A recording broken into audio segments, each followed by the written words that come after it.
Greetings once again to the wonderful students in the 897 experience here at Regent University School of Divinity. This is your candidacy phase, and so it is intensive. I'm still convinced that it can be done in one semester, but it takes a bit of work, and I think you are all doing very, very well. I want to encourage you, if you feel like you've gotten a little bit behind, if I can put it this way, there's really no such thing as behind in this, since it's not a, the schedule is there to try to give you a sense of what would, the rhythm of the class that would guarantee success for you. But nevertheless, every assignment is incomplete until it's complete. So it's best for you to keep marching forward and not worry about whether or not you're late.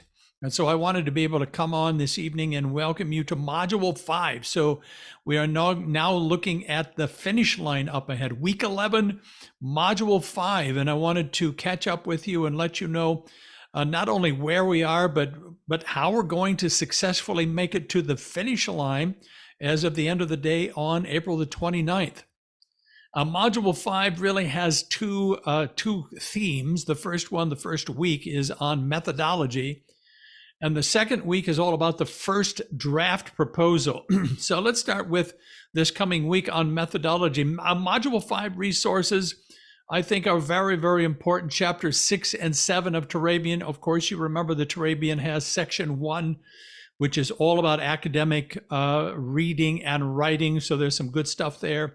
Creswell is probably a key source for us, chapters 8 to 10.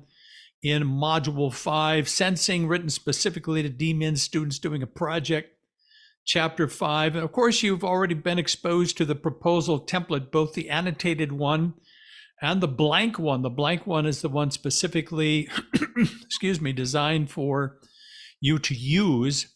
And then there are, of course, a review of the 700, the PMIN897. It used to be called Decor 700. Presentations, both PowerPoint presentations and audio files. I also want to draw your attention to a folder in course resources from PMIN705 that was all about methodology. That class is not taught anymore. It's no longer in the program. I had the privilege of teaching it for just a handful of semesters. It has some really, really good resources in it. In fact, I remember I've been able to tell, I don't know that I could anymore, but I've been able to tell the difference between students who had the opportunity to do PMIN705 and those that didn't, in terms of their preparedness to do empirical research when it comes to their project. I have been able to copy all of those sources from the old 705 Blackboard site and put them in a folder for you. So I recommend you at least go in and check it out. Take a look, especially if there are some presentations that are relevant to what you feel like you would like to do as a research method, and let it inform you along the way. So here we are in week 11. The week 11 assignment is just a discussion forum. And so, of course, here's the discussion prompt: a variety of research methods, quantitative and qualitative.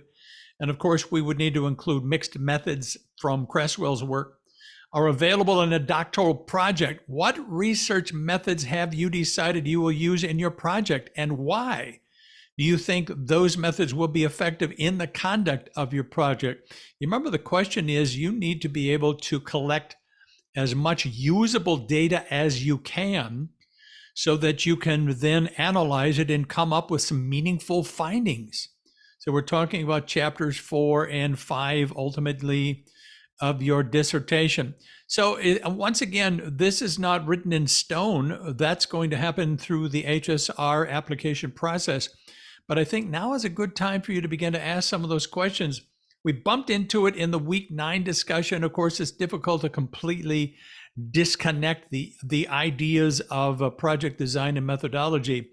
But particularly now in week 11, we just want to focus on, okay, are you wanting to lean on qualitative data? Do you want to mix in some quantitative data? For a DMin project does not lean entirely on quantitative data. That might be true of a PhD research project where the idea is to research a theory. But it can provide helpful background information depending on the extent to which you need it and the best way to find it. So, the question with methodology is always, what's the very best thing I can do to get usable data? And so this is a good discussion. I enjoy participating in it with you this coming week. You remember, in terms of where we are in our process, final BTH foundations documents are almost all completely done. If you're still working on it, keep working on it. Because I'm here, I'm ready. Whenever you submit something, I will jump in and provide you with the feedback. I'm committed to being your partner in this process. And so those are looking very, very good.